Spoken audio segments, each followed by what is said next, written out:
Tak warai ya dadi wong alim. Kempung malam piro? Malam 22. Selikur. 22. Piro? Yes. Yes. Anggap bae Lailatul Qadar ora usah darani ganjil. Sing darani ganjil ya sapa? Aneh-aneh. Lailatul Qadar ya mulai tanggal 1 Ramadan. Malah ulama sedarani mulai ruwah. Iso wis ke ruwah wingi. Wong kula sering to Lailatul Qadar ya kadang mulut, kadang Dzulhijjah. Kula kan jenisnya on time. Kaya wong melarat, dene dhuwit pendak entuk THR. Nah wong marang pangeran ya sawal selo besar ya entuk napa? Lailatul Qadar. Mergo Lailatul Qadar iku malam diturunane Quran. Quran itu turun Ramadan tok apa tau Sawal ta?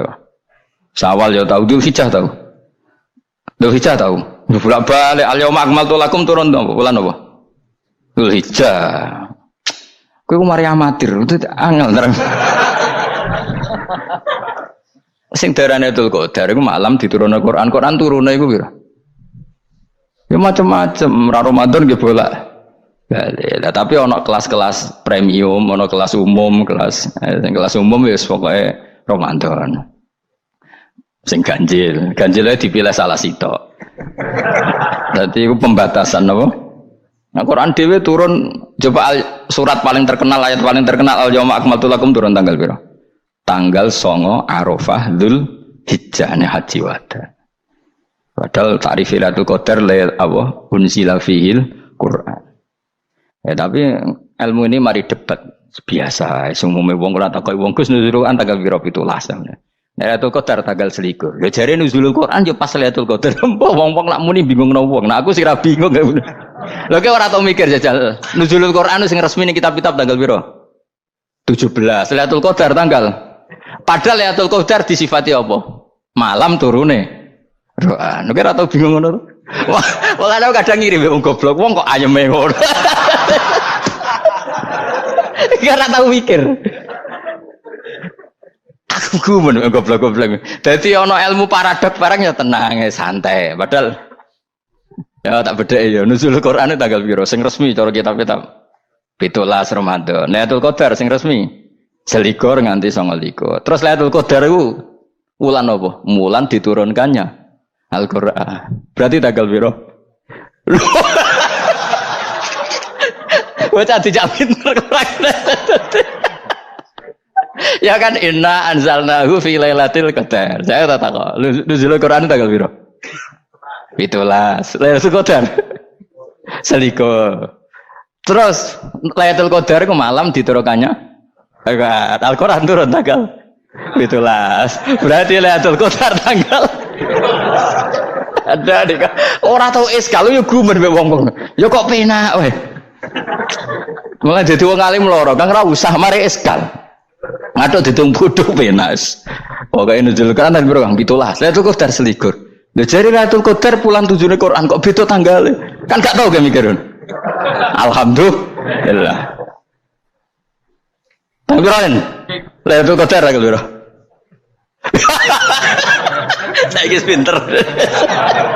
Tanggal piro, Bos? Gitulah berarti sekliwat. Jadi ilmu itu kabeh bingung no kan. Ya biasa bingung. Mulane yang bodoh barokah. Barokah. Barokah. Kula cara ora dipilih pangeran nggih milih dadi wong bodoh, tapi wong pangeran milih kula dadi wong pinter dadi tak syukuri wae. Tapi kadang kula iri, wong bodoh ku iri. Modele penak urip ngono. Santai. Ya saiki ya Lailatul Qadar iku sifatnya apa? Inna anzalnahu fi lailatul. Normalnya kan ainu nuzulil Quran jo ainu Lailatul Qadar. Berarti tanggal piro? Darawade lagi. Innalillahi wa inna ilaihi raji'un. Kita warai ilmu cara wong alim. Meskipun sampean boleh bantah siji ya kadang keterbatasan ilmu. Nomor loro hasud, bantah kan sebabnya macam-macam. Hasud, nomor 3 bantah gue kegiatan. Kayak wong kuliah nak agak kritis kan darani ra pinter. Jadi cocoklah ya kudu bantah. Engko khas-khasan cerdas apa? Nomor 4 bantah niku sifate wong wedok. Menang kalah protes. Berarti kowe ora lanang berarti wedok, tukang protes wedok. Nomor 5 bantah itu berarti dia punya keiskalan tapi nggak bisa keluar dari keiskalan itu. Jadi problem Anda ditimbangkan ke saya, itu ya ora sopan. Problem-problemnya dhewe kok ditimbangkan ke saya. Begini tak terangno. Hukumnya Allah Ta'ala itu ada yang berstatus itu lugu. Lugu itu ya lugu ummi. Karena agama ini memang ummi. Ummi itu lugu. Sehingga agama ini tidak perlu diterangkan. Ngendikane Abu Hanifah, agama ini ketika datang, itu orang lugu. Lugu itu murni. Murni itu proporsional. Sehingga sifat ummi itu baik. Misalnya saya bilang gini, rungono awas kena keliru. Kalau kamu sholat itu batal kalau makan. Itu ukurannya 1 upo apa 1 piring? 1 upo kan? Itu sudah batal. Terus kalau saya bilang gini, Jong nak ono tamu keimangan, itu 1 piring tak 1 upo. Enggak jawab ya? 1 piring. Orang iso misal, tak keimangan, gue 1 upo.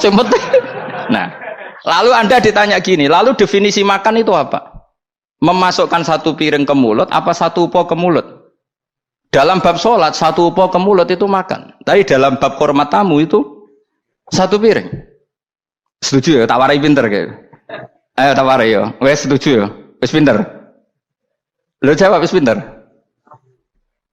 Urung. Lailatul Qadar ya kono. Misalnya Lailatul Qadar menjadi super karena ada sesuatu yang super turun, yaitu Lailatul Quran. Jadi menjadi super karena yang turun adalah sesuatu yang super, dan itu artinya tanggal loh, salah nih aku cek iku utek tanggal 21 kabeh sing ngaji ning ngene. Oh jelas inna anzalnahu fi lailatul qadar. Hurujuk ning ndi? Quran kan? Wa ma adraka ma lailatul qadar. Lailatul qadri khairum min alfi syahr. Makanya Lailatul Qadar itu ya bisa saja tanggal 1 kemarin sudah kelewat. Mbok entah ini jebelis baris dada. Atau mungkin Sa'ban. Jadi perdebatan ulama tentang Lailatul Qadar. Malah ada wali yang bilang saya tiap hari mendapat Lailatul Qadar. Nah, itu malah ra kelas meneh wis malah pusing, malah napa? Pusing. Udah enggak usah mikir itu. Jadi hukumnya Allah itu ada 2. Ada hukum itu lugu dan ini bagus. Makanya saya itu kenangan saya terbaik dalam membela Allah dan Rasul. Saya ulang lagi, kenangan saya terbaik dalam membela Allah dan Rasul itu masalah faraid. Dulu mungkin banyak yang ingat lah ketika tahun berapa lupa saya, tapi ada seorang menteri dan pakar Islam menggulirkan isu hak waris itu sama, lelaki dan perempuan sama, alasannya karena perempuan sekarang kerja. Jadi gara-gara kesamaan gender kemudian mereka ingin bagi waris itu apa? Sama lidzakari bisul hadil, saya itu ditentang. Gerakan itu pernah menguat, termasuk yang bisa dengan tanda kutip bisa menghentikan gerakan itu termasuk itu saya. Yang punya pikiran gitu tak parani, tak tantang begini. Saya bilang gini, Anda ngomong ini itu karena pinter apa karena tren? Tak tanya, ya karena pinter. Saya ini kan orangnya keren, punya kepangkatan jos lah. Ya kepangkatan jos, kepangkatan dunia, mestinya cara pangeran jos ora ya ora. Cara ukuran dunia itu jos lah. Tak tanya, saya itu Pak Ba, termasuk yang setuju gerakan kesamaan gender. Dulu kan lelaki perempuan itu beda sekali karena lelaki kerja perempuan tidak. Sekarang sama-sama kerja maka warisnya harus sama. Terus saya tanya gini, lalu penyebab warisan itu kerja apa lelaki? Dia jawab kerja. Dia nggak ngerti kalau ngadepin saya. Saya ini kan orang alim yang biasa belajar mantek. Dia ini roh nak aku ngalim. Sembrono ya jadi ini. Ketika tak tanya gini, lalu misalnya saya punya anak, yang anak saya putri itu direktur BUMN atau direktur bank atau direktur PT besar. Kemudian anak lelaki saya idiot, goblok. Warisannya dikasihkan siapa? Kalau kerja adalah alasan dapat warisan, berarti anak saya perempuan itu yang dapat warisan dong. Anak saya lelaki kan idiot, nggak kerja. Lalu warisan itu berdasar prestasi apa empati? Kalau berdasar prestasi malah Anda ini aneh. Sudah kerja direktur BUMN hanya karena dia kerja, dia dapat warisan karena Anda bilang asbabul irsi adalah kerja. Kalau saya bilang karena empati, saya juga gak fair. Yang kerja juga butuh modal gak saya warisi, tapi yang idiot tak warisi karena warisan berdasar empati. Lalu Anda milih mana? Bingung deh namanya. Sampai dia ikrar, saya belum pernah mendapat perlawanan seperti ini karena Anda ngomong sama orang-orang goblok, kata saya. Terus saya bilang, saya ini ngaji Wahab khatam berkali-kali. Anda mungkin baca kitab Wahab itu hanya terjemah.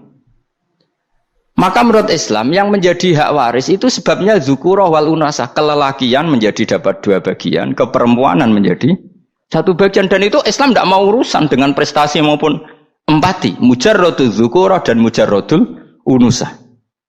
Sehingga dengan seperti ini tuh Islam nggak ribet. Coba kalau kamu pakai ilatul hukmi, pakai cara berpikir logika, malah ruwet karena tadi kalau kesamaan gender itu karena perempuan kerja, lalu misalnya yang lelaki idiot misalnya atau pengangguran, warisan kamu kasihkan siapa? Kalau kerja itu menjadi alasan hukum, kamu kasihkan yang perempuan kan? Aneh enggak? Yang sudah kerja malah kamu kasih warisan yang nganggur? Enggak. Berarti berdasar prestasi atau berdasar empati. Kalau kamu dapat warisan idiot dulu dong. Idiot dulu, goblok dulu, kecelakaan dulu, baru dapat warisan karena dapat empati. Yang sudah PNS enggak perlu dapat warisan karena sudah juga ruwet. Fikih seperti ini ruwet enggak? Ruwet. Nah, kata Imam Haromen gurunya Ghazali, agama itu kadang dinuna dinul ajais. Kita ikut yang lugu saja. Allah bilang lelaki dapat 2 bagian dari perempuan, ya lelaki ya yang punya alat kelamin, penis. Perempuan yang punya farji, ya sudah gitu aja, enggak usah ruwet-ruwet. Kenapa begitu? Ya sudah seperti itu. Nanti lama-lama gini kalau diterusin. Ada seorang dokter fikih perempuan. Dia menguasai fikih sholat. Ruhin lanang tapi gak menguasai fikih sholat. Rohnya mau pesolatan misalnya. Lalu yang jadi imam siapa kalau berdasar prestasi? Perempuan dong, karena dia doktoral fikih sholat. Dia menguasai aneh-anehnya sholat. Goro ibu masaili sholat dia menguasai. Sementara Ruhin takoi sholat itu apa Ruhin? Pokoknya ini gugus ngadeg terus lugu. Terus ngadeg balik. Apa? Ada mulan. Nak salam ngalerin. Dia tahunya hanya itu dok. Lalu kalau nuruti imam sholat adalah yang terpandai dalam fikih sholat, tentu yang imami perempuan. Tapi agama ini tidak seperti itu. Pokoknya wong lanang imami, wong beda. Jadi makanya kata Imam Haromen, dinuna dinul ajais. Sampai Said Muhammad itu sering ngutip beliau gini kan, Allahumma imanan ka imanil ajais. Ya Allah, semoga iman saya menerima konsep engkau itu ka imanil ajais. Imannya wong wedok-wedok sing lugu. Ajus itu perempuan lugu yang sudah sepuh. Jadi misalnya ngukur anak seneng ya anak kono gedang goreng, ngekei duwe, ya lugu saja. Itu bagus. Daripada kamu pakai argumentasi, karena argumentasi ini sebetulnya kelihatan cerdas, tapi ada kebodohan masif. Karena tadi, kalau hak waris kita otak-atik dengan prestasi, maka yang pro empati akan protes. Paham ya? Masa yang sudah kerja dikasih banyak, yang idiot enggak? Tapi kalau berdasar empati juga aneh. Masa dapat warisan harus goblok dulu, harus kecelakaan dulu. Maka Rasulullah pernah ngendikan ketika ditanya, lalu warisan untuk siapa ya Rasulullah? Nabi jawabnya lucu. Fali aula rojulin dakarin. Jadi Nabi sempat ngendikan kata rojul. Kemudian direvisi dakarin. Fali aula rojulin dakarin. Semua ulama ngendikan dakarin di sini adalah badal. Nabi ngendikan rojulin. Kemudian Nabi ingat kalau rojul itu identik dengan lelaki dewasa. Apa? Kemudian Nabi mengulang lagi dakarin. Tidak harus dewasa, yang penting lelaki. Jadi meskipun baru lahir, kalau dalam keadaan baru lahir namanya apa? Kan dakarin kan? Belum bisa dikatakan rojul. Paham ya? Nabi ngulang 2 kali. Fali aula rojulin dakarin. Ini penting saya utarakan supaya clear. Jadi agama itu gak usah diotak-atik.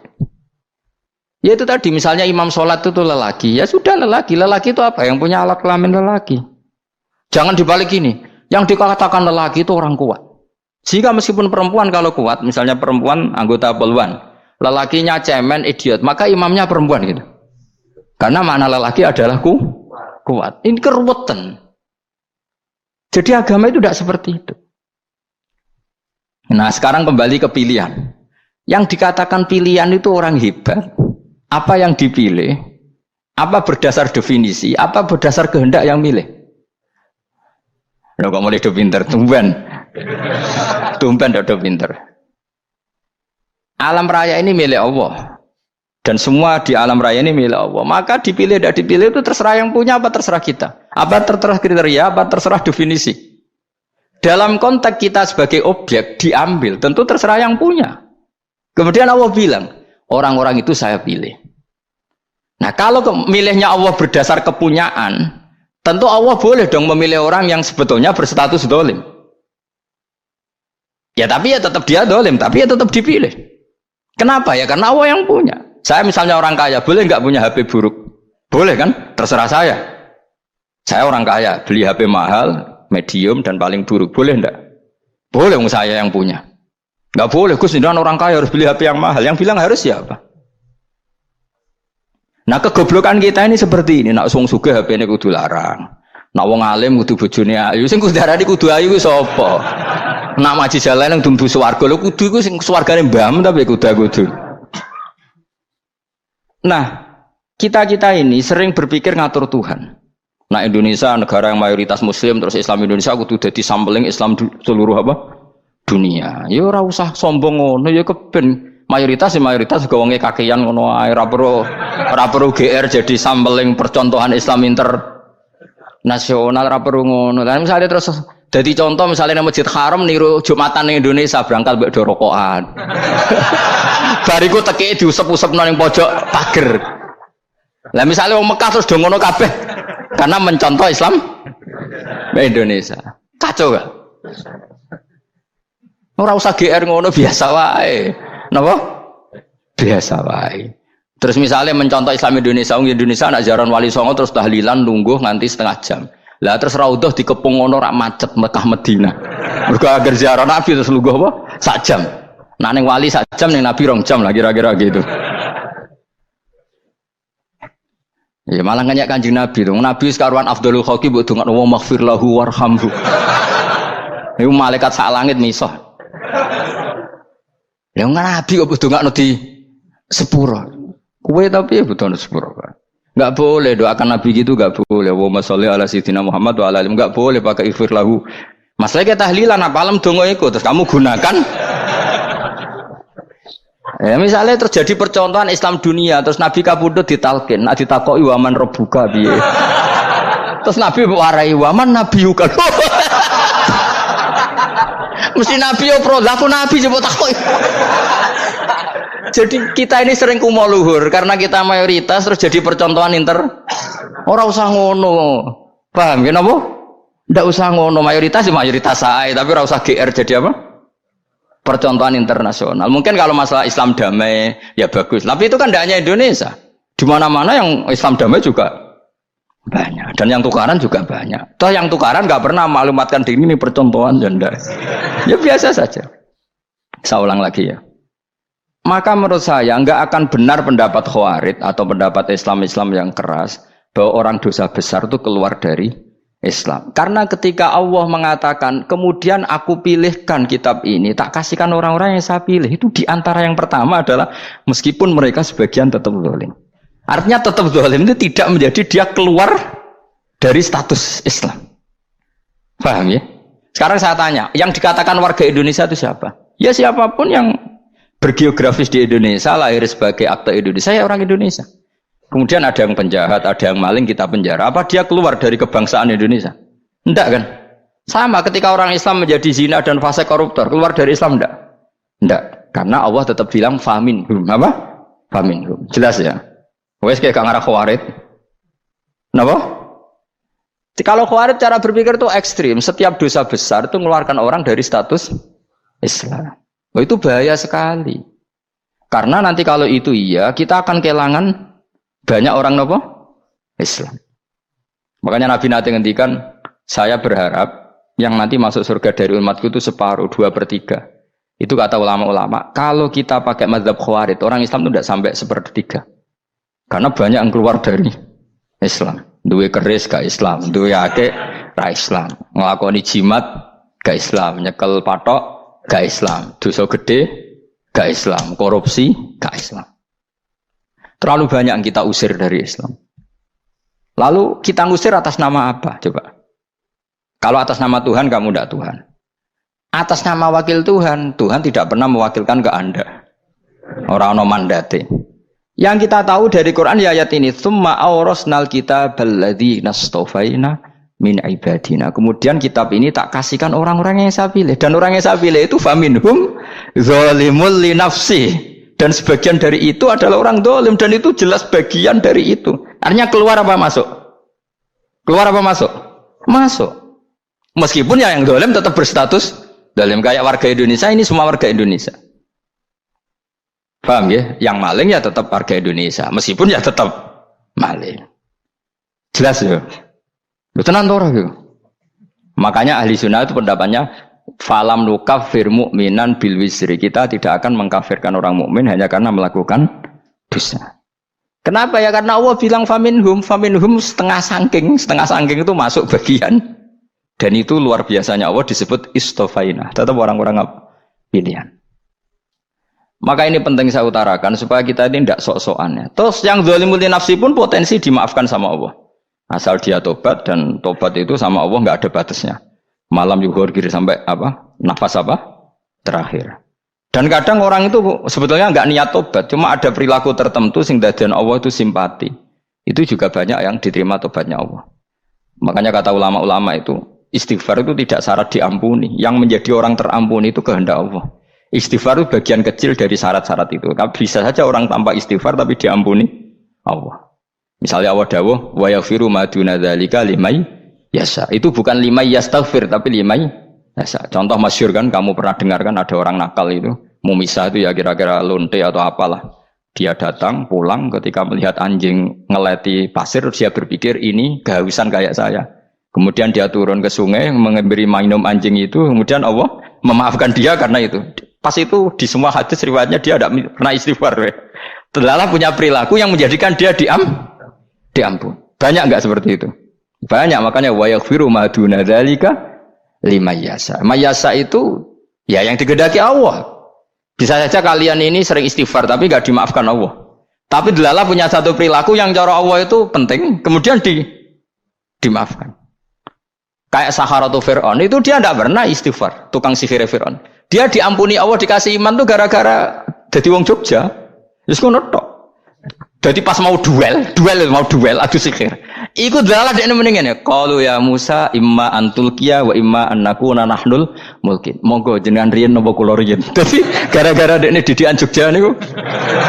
Lah wong ape duel, mestinya tarung itu semakin cepat mengambil kesempatan kan semakin menang. Ini sudah jelas tarung. Ngapunten jenengan riyen napa. Lha iku pangeran itu terus simpati. Wong kok sopane ngono apa? Akhirnya Allah memberi iman gara-gara apa? Imma antulqiya wa imma annakuna nahnul mulkin. Monggo jenengan riyen. Lah Musa juga Allah juga enggak terima kalau nabinya kalah sopan. Sehingga Allah memerintahkan Musa adalah sopan. Mboten jenengan mawon. Jadi Nabi Musa qala bal alqu. Jadi Nabi Musa enggak jenengan riyen mawon. Jadi coba itu kan unik. Dia tidak ingin diampuni Allah, tapi adalah dia sebenarnya satu perilaku yang menjadikan Allah itu simpati, yaitu kesopanan dia dengan Nabi Musa. Imma antulqiya wa imma annakuna nahnul. Nabi Musa juga bilang qala bal alqu moga jenengan riyen mawon. Akhirnya sakar nggih nak ngoten.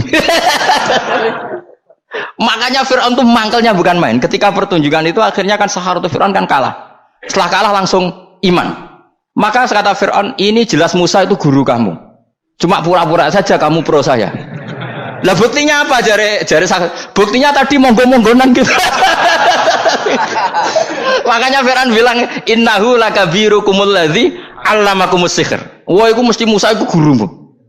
Padahal ya gak kenal sama sekali. Cuma gara-gara monggo-monggonan tadi itu akhirnya terus pikirannya Firaun. Wah mesti wis kenal suwi mau gayane tok.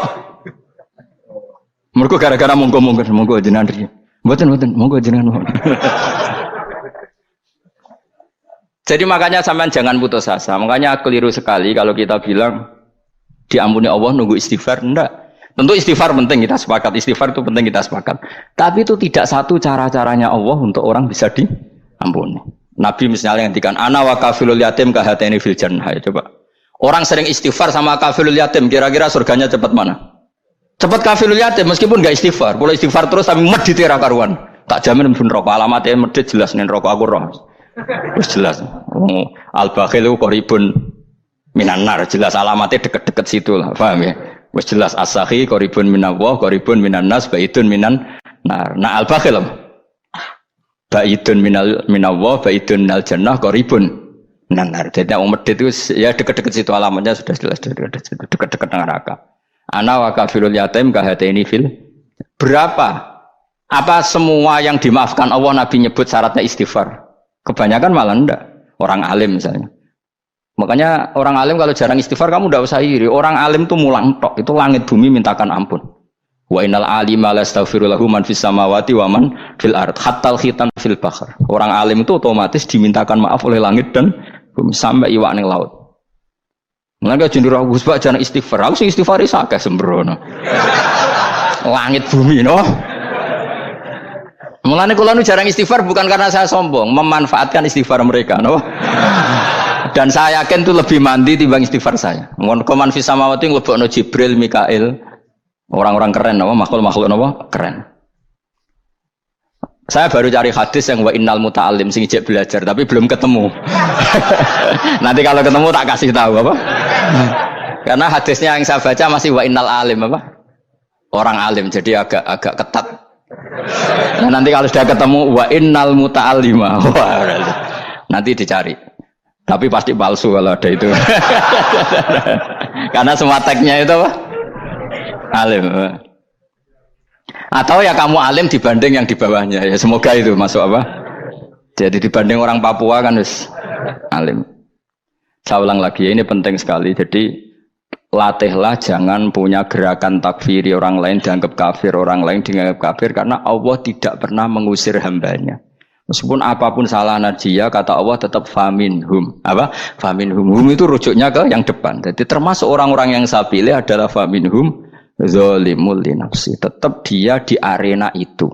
Nisbatnya Islam ya tetap di area Islam itu. Meskipun yang ya kayak warga Indonesia coba. Warga Indonesia itu siapa yang terlahir di Indonesia dan berKTP berkartu keluarga Indonesia sudah. Nanti tentu yang bajingan tetap bajingan, yang koruptor tetap koruptor. Tapi menjadi warga Indonesia terus keluar dari warga Indonesia. Tetap warga Indonesia. Kira-kira seperti itulah analoginya. Tetap istofaina tapi tetap berstatus faminhum zalim. Tapi rujuknya kan tetap faminhum ikut setengah saking alladzinas tofaina. Mulane ngaji sing tenanan. Kowe ora usah anut khawarit. Khawarit ku apa ngamukan. Sidik-sidik wong liya salah itu apa-apaan. Loh saya juga mangkel be wong zalim. Semua orang soleh mangkel be wong zalim, tapi ya dihukum saja. Misalnya dalam Islam ada qisas, ada had, ada hadul qadzaf, hadus sariko. Ya hukuman ya hukuman saja, tapi hukuman itu tidak bisa menghilangkan status. Ya sama seperti manusia tetap manusia, meskipun apapun dia ya manusia. Ya tadi misalnya manusia itu siapa? Ya manusia itu ya manusia.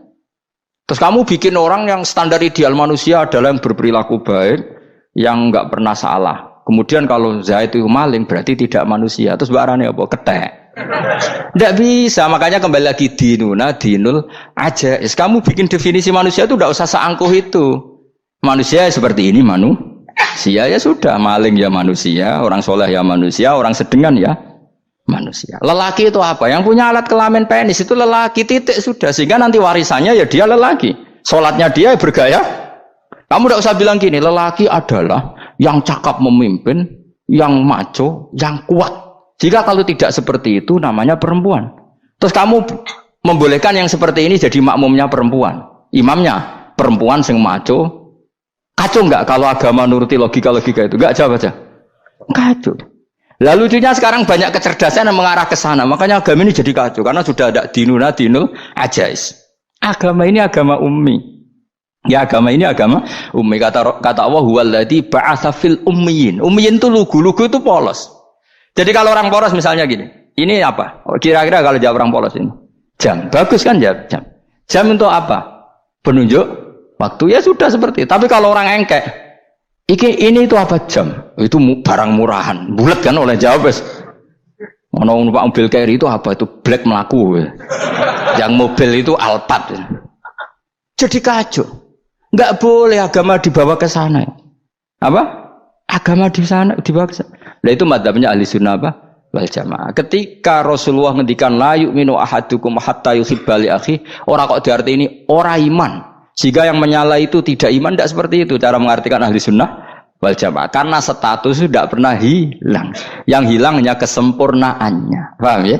Kesempurnaan kita jadi manusia hilang karena kita maling, karena jadi koruptor. Tapi tetap kita manusia. Kesempurnaan kita sebagai orang mukmin hilang kalau kita fasik. Tapi kita tetap mukmin. Paham ya? Makanya setiap hadis gitu kata ahli sunnah la yu'minu imanan kamilan. Wis dong ya. Dong. Ya terus alhamdulillah subhanallah. Ya doa alim semalam 12. Malam Lailatul. Aku kadang melok goblok aduh. Saya itu sering dididik sama bapak saya, sekumpul wong akeh kudu melok goblok guys. Makanya bapak itu kalau ada orang pidato, bapak kan juga nggak suka pidato juga, tapi ya kerso kadang-kadang, saya pun kadang-kadang kerso. Asal sing utus pernah guru, pernah sepuh kadang kerso. Nah, bapak nak bahas pengajian diomongin balik dari bapak, malah bingung, ngomong apa wae. Coba kita dengan PD-nya bilang Lailatul Qadar itu 21 sampai berapa? 29. Lailatul Qadar. Warna iki malam Lailatul Qadar. Lalu Lailatul Qadar keren tuh karena apa coba? Karena nuzulul Quran. Lalu nuzulul Quran tanggal 17. Lalu Lailatul Qadar tanggal berapa? Oh, ada nih. Alhamdulillah. Tapi ini jangan jadi keeskalan yang masif, itu sudah difitnah itu. Coro Gus Bak, ya ora coro Gus Bak, coro Quran ngawur gitu. Sembrono. Memang aku tidak pendapat tentang Quran, ya ndak ayatnya seperti itu. Maka yang benar, Lailatul Qadar itu kata ulama-ulama dulu, orang yang beramal soleh, ya itu sudah anggap saja dapat Lailatul Qadar. Ora ora usah ndelok esuk-esuk ndelok srengenge blerengen ta ora. Nek ora blerengen berarti untuk Lailatul Qadar. Jan mendung kan blereng piye. Terus bengi angite sayup-sayup. Anggere dini hari ya sayup-sayup blok aneh-aneh wae.